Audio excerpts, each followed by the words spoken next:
Hello friends, ફરી એકવાર સ્વાગત છે આપ સૌનું આપણી ચેનલ બી ક્રિએટિવ પર। આજના વિડીયોમાં આપણે ઘરકામને સરળ અને વ્યવસ્થિત કઈ રીતે કરી શકાય એ અંગેની અમુક ટિપ્સ જોવાના છીએ। ઘણી સ્ત્રીઓ ઘરને ખૂબ જ વ્યવસ્થિત સાફ સુથરું રાખતી હોય છે, પરંતુ અમુક સ્ત્રીઓ ઘરને એટલું વ્યવસ્થિત રાખતી નથી હોતી, જેના કારણે તેમને કામનો પણ ખૂબ બોજ લાગે છે અને ઘર પણ અસ્તવ્યસ્ત લાગતું હોય છે। તો આજે આપણે અમુક એવી ટીપ જોવાના છીએ જેનાથી તમે ઘરકામને સરળ બનાવી શકો છો, ઘરને સુવ્યવસ્થિત રાખી શકો છો। તો આ વિડીયો જોયા પછી મને કમેન્ટ બોક્સમાં એ પણ જણાવજો કે શું તમે પણ આ બધી ટીપ ફોલો કરી અને કામ કરો છો, તો આપણને ખબર પડે કે કેટલી સ્ત્રીઓ આ રીતે ઘરકામ સફાઈથી કરે છે। તો કમેન્ટ બોક્સમાં જરૂરથી જણાવજો। ચાલો શરૂ કરીએ વિડીયો। સૌપ્રથમ સવારની શરૂઆતની વાત કરીએ તો સવારે ઉઠતાની સાથે જ પથારી વ્યવસ્થિત સંકેલી લેવી, બેડનો ઓછાળ વ્યવસ્થિત પાથરી લેવો, જે પણ ઓઢવાનું છે તે પણ વ્યવસ્થિત સંકેલી અને રાખી દેવો। તેનાથી રૂમની અડધી સફાઈ તો એમને એમ જ થઈ જાય છે, રૂમ એકદમ ચોખ્ખો અને વ્યવસ્થિત લાગવા લાગે છે। અને સાથે જ ઘરમાં હવાની અવરજવર થવી પણ ખૂબ જ મહત્વની છે। તો સવારે ઉઠતાની સાથે જ થોડીવાર માટે દરેક દરવાજા દરેક બારીઓને ખોલી નાખવાની છે, જેથી કે તાજી હવાની અવરજવર થઈ શકે અને ઘરમાંથી નકારાત્મકતા દૂર થાય અને પોઝિટિવ વાઇબ્સ આવે। ઘરમાં સૂર્યપ્રકાશ અને હવાની અવરજવર આવવી ખૂબ જ જરૂરી છે। એ સિવાય 2 મિનિટ રૂલ અપનાવો, એટલે કે જે કામમાં 2 મિનિટથી ઓછો સમય લાગતો હોય એ કામને પછી કરવાનું ન રાખો, એ કામ ત્યારે જ પતાવી દો। જેમ કે બહારથી આવ્યા પછી કપડાં વ્યવસ્થિત જગ્યાએ ટીંગાડવા, કચરાને તરત જ ડસ્ટબિનમાં ફેંકવો, જમ્યા પછી તરત જ વાસણ સાફ કરી નાખવા કે થાળી સાફ કરી નાખવી, એવી તરત જ જે પતી જતા હોય ને એ કામને ત્યારે જ કરી નાખવા, તેને મુલતવી ન રાખવા। એ સિવાય અમુક કામો રાત્રે જ પતાવી લેવા, વિચારી લેવા, જેમ કે સવારે શું શાક બનાવવાનું છે તેને સમારીને રાખી શકાય, અથવા તો સવારે શું નાસ્તો બનાવવાનો છે એ વિચારી લઈએ। બીજા દિવસે કઠોળ વગેરે બનાવવાનું હોય તો તેને રાત્રે જ પલાળીને રાખી દઈએ। બાળકોના સ્કૂલ યુનિફોર્મ વગેરે રાત્રે જ સેટ કરી અને રાખી દઈએ, તેનું સ્કૂલ બેગ વ્યવસ્થિત ભરી લઈએ। બીજા દિવસે કરવાના કામ અમુક આપણે રાત્રે જ આયોજનપૂર્વક અડધા કામ કરી નાખીએ તો પણ કામ સરળ બને છે। એ સિવાય રસોઈ બનાવતી વખતે જે પણ વાસણો ખાલી થતા જાય તેને તરત જ ધોતા જાઓ, અથવા તો તેને સાઈડમાં મૂકતા જાઓ, જેથી કે પ્લેટફોર્મ ચોખ્ખું ને ચોખ્ખું લાગશે અને છેલ્લે વાસણનો એટલો મોટો ઢગલો પણ નહીં થાય। એ ઉપરાંત મલ્ટીટાસ્કિંગ કામ કરવાનું રાખીએ, એટલે કે જો કપડાં ધોવા માટે વોશિંગ મશીનમાં નાખ્યા છે એ દરમિયાન કચરા પોતું, વાસણ વગેરે કરી શકાય, ઘરની સાફ સફાઈ કરી શકાય। એ ઉપરાંત જો રસોડામાં શાક ગેસ પર ચડવા રાખ્યું છે ત્યાં સુધીમાં લોટ બાંધી લઈએ, બીજી કઈ વસ્તુ સમારવાની હોય એ સમારી લઈએ, સંભારો વગેરે સમારી લઈએ, અથવા તો રસોડાના પ્લેટફોર્મના જે ખાના હોય 2-4 ખાના સાફ કરી લઈએ। એ રીતે એક કામ થતું હોય ત્યારે બીજું કામ પણ સાથે આપણે કરતા જઈએ, તે રીતે મલ્ટીટાસ્કિંગ કામ પણ કરી શકાય। તેનાથી પણ સમયની બચત થશે અને કામ ફટાફટ થશે। એ ઉપરાંત ઘરના બીજા સભ્યોને પણ કામ સોંપો। દરેક કામ પોતે જાતે જ કરવા જઈએ તો ઘણો સમય લાગી જાય અને થાકી પણ જવાય। તો જેમ કે ઘરમાં નાના બાળકો હોય તો તેમના રમકડા વગેરે તે ભેગા કરી અને વ્યવસ્થિત રાખવાનું કામ તેમને સોંપો। જમ્યા પછી થાળી વગેરે વાસણો બધા ભેગા કરવાનું કામ તેને સોંપો। આ રીતે જો અમુક કામની વહેંચણી કરીએ તો આપણને હેલ્પ પણ મળી જાય, એટલો થાક પણ ન લાગે અને ફટાફટ કામ પણ થઈ જાય અને બાળકોને પણ કામ કરવાની આદત પડે। એ ઉપરાંત આધુનિક ગેજેટ્સનો ઉપયોગ કરો। જો શક્ય હોય તો ઘરકામને સરળ બનાવી શકે એવા અમુક આધુનિક સાધનો વસાવો, જેમ કે ડુંગળી કે શાકભાજીને ઝડપથી સમારવા માટે ચોપરનો ઉપયોગ કરી શકાય છે, ફટાફટ તેનાથી શાકભાજી કટિંગ કરી શકાય। એ સિવાય માઇક્રોફાઇબર ક્લોથ આવતું હોય તો ધૂળ વગેરે સાફ કરવા માટે એ ક્લોથ ખૂબ જ અસરકારક રહે છે। એ સિવાય હેન્ડ બ્લેન્ડર, દાળ વગેરે પીસવા માટે, દાળ છાશ માટે હેન્ડ બ્લેન્ડરનો ઉપયોગ કરી શકાય। આવા જો આધુનિક સાધનો વસાવીએ ને તો તેનાથી પણ કામ ઘણું જ સરળ બની જાય છે। એ સિવાય બાસ્કેટ મેથડ અપનાવો, એટલે કે ઘરમાં એક એવું મોટું બાસ્કેટ રાખો કે જો ઘરમાં બધી વસ્તુઓ વેરવિખેર પડી હોય તો તાત્કાલિક સમય ન હોય તો એ બધી જ વસ્તુઓને એ બાસ્કેટમાં ભરી અને રાખી દઈએ। પછી જ્યારે પણ ફ્રી થઈએ, સમય હોય ત્યારે એ બધી જ વસ્તુઓને તેમાંથી કાઢી અને પોતાની જગ્યાએ ગોઠવી દઈએ। આ રીતે બાસ્કેટ મેથડ અપનાવવાથી પણ ઘર ચોખ્ખું રહેશે। અને એ સિવાય જો ઘરકામ કરવામાં કંટાળો આવતો હોય તો ઘરકામ કરતી વખતે તમારું મનપસંદ સંગીત કે પોડકાસ્ટ સાંભળવાનું રાખો, તેનાથી કામ ફટાફટ થઈ જશે, ખબર પણ નહીં પડે અને કામનો બોજ પણ નહીં લાગે। એ ઉપરાંત ઝોન ક્લિનિંગ પણ અપનાવી શકાય, એટલે કે એક જ દિવસે આખા ઘરની ચિંતા કરવાના બદલે ઘરકામને 4-5 ભાગોમાં ડિવાઈડ કરી અને પણ કામ કરી શકાય। જેમ કે સોમવારે બાથરૂમ વગેરે ડીપ ક્લિનિંગ કરવાનું છે, મંગળવાર હોય તો કબાટ વગેરે સાફ કરીશું, બુધવારે કિચનની સફાઈ કરીશું. એ રીતે જો ડિવાઈડ કરી અને કામ કરવામાં આવે તો અઠવાડિયાના અંતે આખા જ ઘરની ડીપ ક્લિનિંગ થઈ જાય છે અને એટલો થાક પણ લાગતો નથી. એ ઉપરાંત 15 મિનિટનો ટાઈમ ઓવર ફિક્સ કરો. ઘડિયાળમાં 15 મિનિટનું અલાર્મ ફિક્સ કરી દો, સેટ કરી દો અને એ જ 15 મિનિટમાં ફટાફટ કામ પતાવવાનું રાખો. જ્યારે આપણને ખબર છે કે આ 15 જ મિનિટમાં આપણે કામ પતાવવાનું છે તો મગજ પણ ડબલ સ્પીડે કામ ફટાફટ શરૂ કરી દેશે. આનાથી સમયની બચત પણ થાય અને ઘર પણ ફટાફટ સાફ થઈ જાય. તો આ રીતે કામ કરવાને ગેમિફિકેશન કહેવામાં આવે છે. એ ઉપરાંત 1 in 1 આઉટનો નિયમ પણ રાખો. એટલે કે જો તમે ઘરમાં કોઈ નવી વસ્તુ, નવું કપડું, નવું વાસણ કંઈ પણ ખરીદીને લાવો છો તો ઘરમાંથી એક જૂની વસ્તુ પણ બહાર ફેંકવાનું રાખો, અથવા તો કોઈ દાન કરી દો, અથવા તો ઘરમાંથી કાઢી નાખો.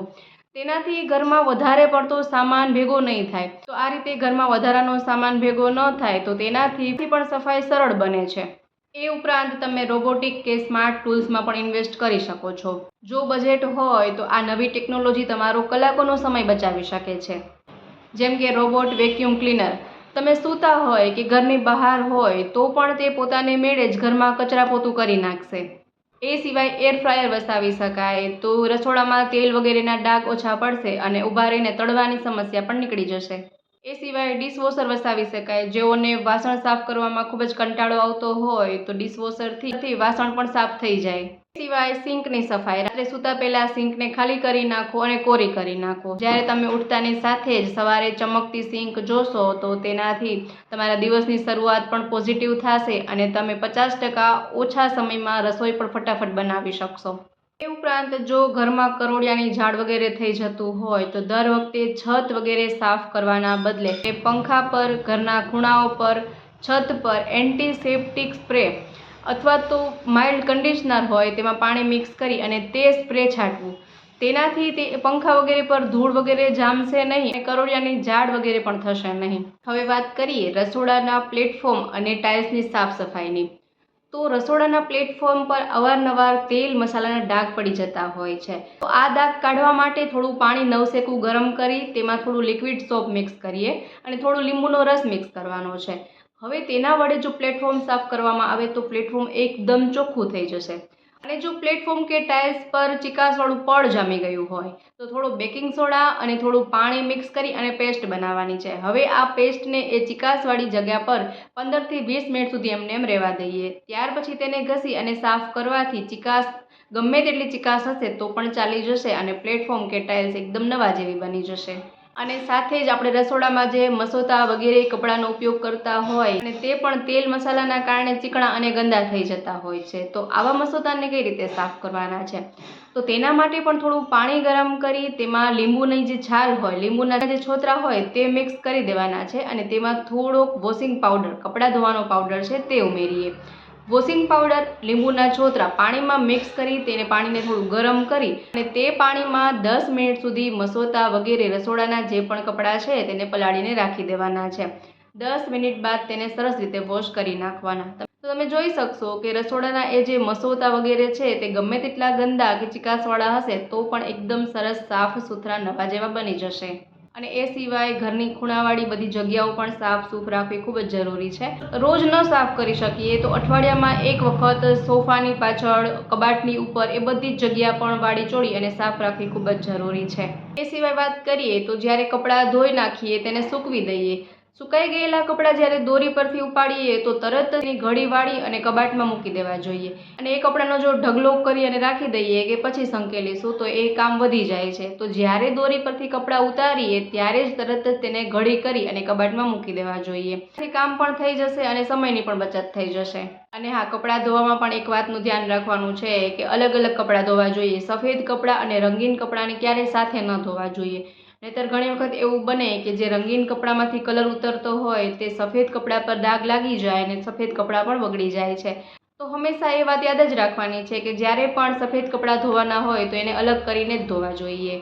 અને એ સિવાય વાત કરીએ તો ઘણા લોકોની ફરિયાદ હોય છે, ઘણી કમેન્ટ્સ પણ એવી હોય છે કે સિંક વગેરેમાંથી વંદા કે જીવાત થતી હોય છે.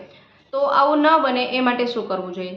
તો જો ઘરમાં વંદા વગેરે જે આવતું હોય, વંદા ગરોળી, એ ખોરાકની શોધમાં આવતું હોય છે. તો આપણે જ્યારે રાત્રે સિંકમાં વાસણ સાફ કરીએ અને તેમાં જે ખોરાક ચોંટ્યો રહી જાય તે ખાવા માટે જ વંદા વગેરે આવતા હોય છે. તો જ્યારે પણ તમે રાત્રે વાસણ સાફ કરો ત્યારબાદ એ સિંકમાં થોડું નવસેકું ગરમ પાણી કરી અને ગરમ પાણી એ સિંકમાં રેડી દેવાનું છે, જેથી કે તેમાં બેક્ટેરિયા વગેરે થશે જ નહીં અને ફસાયેલો ખોરાક છે તે પણ નીકળી જશે. તેના કારણે વંદા વગેરે થશે નહીં અને આ રીતે સિંકની સફાઈ પણ રાખી શકાય છે. અને એ સાથે જ બાથરૂમ ટોયલેટની પણ દરરોજ સફાઈ કરવી ખૂબ જ જરૂરી છે. આપણે દરરોજ વ્યવસ્થિત સફાઈ ન કરી શકીએ, પરંતુ અઠવાડિયામાં એક વખત તેની વ્યવસ્થિત સફાઈ કરવી જોઈએ. તેમ ખૂબ જ ઘસીને વ્યવસ્થિત સાફસૂફ રાખવું જોઈએ. જો અઠવાડિયામાં એક વખત પણ જો વ્યવસ્થિત ઘસી અને બાથરૂમ વગેરે સાફ રાખીએ ને તો દરરોજ આપણે તેની થોડી સફાઈ કરી નાખીએ ને તો પણ ચાલે. દરરોજ તેને ઘસી અને સાફ કરવાની જરૂર નહીં રહે. એ સિવાય અઠવાડિયામાં એક વખત ફ્રીજની સફાઈ કરવી પણ ખૂબ જ જરૂરી છે. ફ્રીજમાં જો વધારાની વસ્તુ પડી રહે તો એ પણ બીમારીનું કારણ બને છે. દરરોજ ફ્રીજની સફાઈ તો ન કરી શકીએ, પરંતુ અઠવાડિયે કે 15 દિવસે ફ્રીજની સારી રીતે સફાઈ કરવી પણ જરૂરી છે, જેથી પણ ઘર સુવ્યવસ્થિત લાગશે. અને હવે રસોડાની વાત કરીએ તો ઘણી વખત રસોઈ કરતી વખતે કોઈ તપેલી વગેરે જે હોય બળી જાય, ધ્યાન ન રહે તો જો તળિયું બળી ગયું હોય તો તેમાં થોડું મીઠું અને લીંબુની છાલ, લીંબુની જે છોતરું હોય તેનાથી આપણે તેને ઘસી અને 10 મિનિટ સુધી એમનેમ રહેવા દેવાનું છે. 10 મિનિટ પછી તેને ધોઈ નાખીએ તો તમે જોઈ શકશો કે જે બળેલો ભાગ છે તે પહેલાં જેવું જ બની જશે. એ ઉપરાંત ડસ્ટબિનની સફાઈ કરવી પણ એટલી જ જરૂરી છે. મિત્રો, આ હતી અમુક એવી ટિપ્સ જે ઘરકામને સરળ બનાવી શકે છે અને ઘરને સુવ્યવસ્થિત બનાવી શકે છે. તો આશા રાખું છું આ દરેક ટિપ્સ તમને ખૂબ જ ઉપયોગી થઈ હશે.